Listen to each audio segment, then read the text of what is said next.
Hello દર્શક મિત્રો, તો ફરીથી એકવાર આજે પાર્ટ 2 માં તમારું બધાનું સ્વાગત છે। હવે આપણે ફક્ત ને ફક્ત દ્વારકા ગયું હતું 17 કિલોમીટર। થોડી વાર માટે આપણે હોલ્ડ લીધું અને પછી આપણે પાછા નીકળી ગયા દ્વારકા જવા માટે। જેવા આપણે અડધે પહોંચ્યા તો આપણે દ્વારકાનું મંદિર દૂરથી જ દેખાવા માંડ્યું હતું। જેવું મંદિર દેખાણું ને એવું અંદરથી અલગ જ પ્રકારની ખુશી થતી હતી।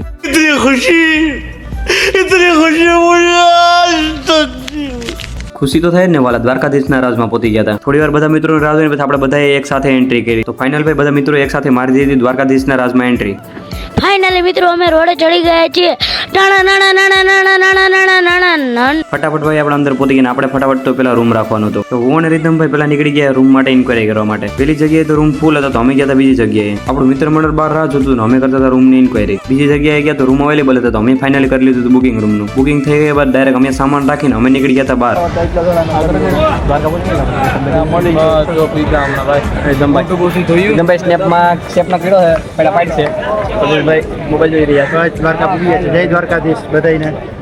થોડી વાર બાર ફોટો ક્લિક કરીને પછી આપણે નીકળી ગયા દર્શન કરવા માટે। દર્શન કરવા માટે વહેલું જવું પડે એમ હતું, કારણ કે પછી વારો ન આવે। જેવી થોડી અંદર એન્ટ્રી કરી એટલે આપણે ભાઈ મોબાઈલ સંપલ બહાર રાખવાનું હતું। રીધમભાઈ ફટાફટ બધા પાસે મોબાઈલ લઈને મોબાઈલ મૂકી દીધા અંદર દુકાનવાળા પાસે। અને બીજું ભાઈ એમને મોબાઈલ ન રાખવાથી ત્યાંથી કંઈક ને કંઈક તમારે પ્રસાદ કે એવું કંઈક વસ્તુ લેવી પડે। તો ફટાફટ બધા મિત્રોને મોબાઈલ મૂકીને આપણે નીકળી ગયા દર્શન કરવા માટે। સામે દેખાય ત્યાંથી છે મંદિરની એન્ટ્રી। તો હવે જશો આપણે દર્શન કરવા। ફટાફટ બધા મિત્રો દર્શન કરીને આપણે આવી ગયા હતા ગોમતી ઘાટ। થોડી વાર માટે આપણે ગોમતી ઘાટનો નજારો લીધો ને પછી આપણે નીકળી ગયા હતા ખરીદી કરવા માટે। ખરીદીમાં તો અહીંયા એવું હતું ભાઈ બીજી કઈ વસ્તુ ના મળે, કૃષ્ણ ભગવાનના વસ્ત્ર અને એવું જ વસ્તુ મળે। બહુ મસ્ત મસ્ત ચોલીઓ ત્યાં નાના છોકરાઓ માટે કૃષ્ણ ભગવાનના કપડા હતા।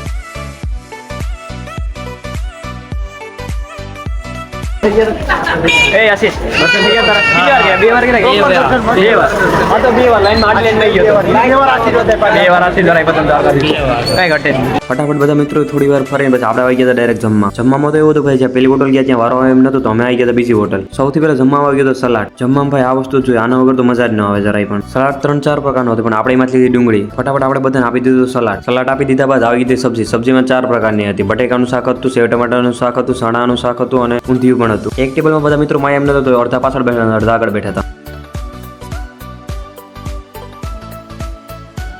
જમવાનું છે વસૂલ કરી। કાલે જમવાનું વસૂલ જ કરવાનું, કાલે જમવાનું આ જમ લેવા જેટલું જમી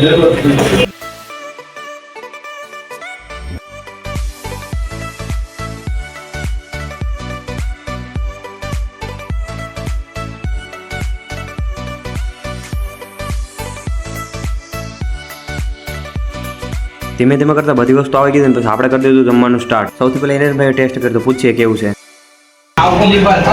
શું કિરણ ભાઈ ટેસ્ટ ગુડ કે વેરી ગુડ? Very good. અરે વિશાલભાઈ શું કહે તમે? Very good. જમીન પછી આપણે આવી ગયા હતા પાછા ગોમતી ઘાટે બેઠવા।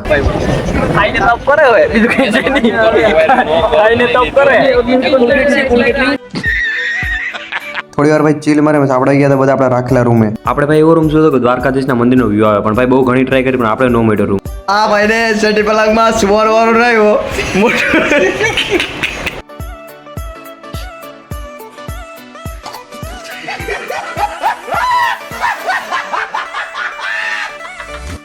સવાર ભાઈ વહેલું ઉઠવાનું હતું, તો આપણે બધા સુઈ ગયા હતા। આ છે ડાયરેક્ટ સવારનો વ્યૂ।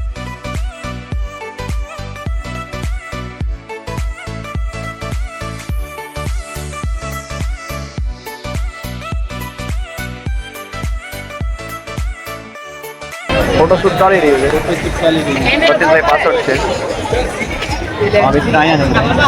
થોડી વાર માટે ફોટો ક્લિક કરીને આપણે નીકળી ગયા હતા સવારના દર્શન કરવા માટે। પાછળના ગેટે ફોટા પાડવા આવ્યા હતા, ફોટા ન પડ્યા એટલે હવે પાછા ફોટા પડીને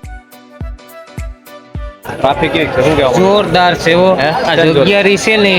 હા હા બરાબર। આપણે રસ્તા માર્યા તો ભાઈ કાળી કાળી ભેંસવાળા જ ન મળે, પણ આ દાદા મળી ગયા। મિત્રો અમે અહીંયા રાહ જોઈ રહ્યા છે, છતાં પણ એ લોકો ઉપરથી આવતા નથી। આ તમારી હોટલ એકદમ ફૂલ એસી કે રાઈત અમારે એસી ને બંધ કરવી પડી।